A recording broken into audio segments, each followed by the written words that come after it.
Abdul Rahman sahabat Nabi. Nama dia Abdul Rahman. Dia ni suka kucing. Sahabat Nabi ni bukan sahabat YB, sahabat Nabi. Sahabat YB Cak Ayang. Dia ni suka kucing. Depan rumah dia ada satu pokok. Dia kucing berkumpul di pokok tu. Apa sebab? Sebab dia selalu letak makanan situ. Kucing-kucing dia ada di rumah lain pun lepak situ dah. Kerana ada makanan.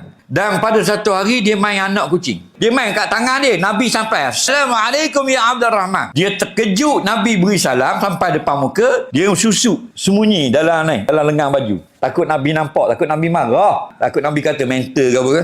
Masuk ni. Bila masuk dalam tangan ni, kucing, dia gerak lah. Nyu. Mahala ya Abdul Rahman.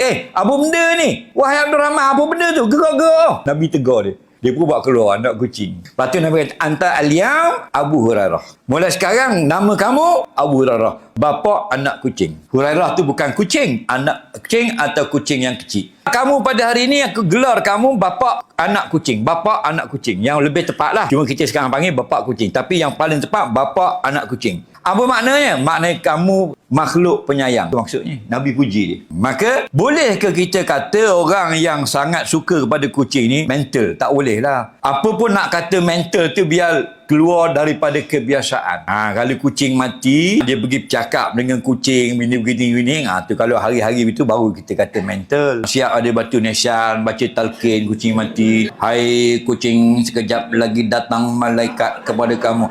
Tu baru mental. Kalau sekadar sayang kucing, tak ada masalah. Okey?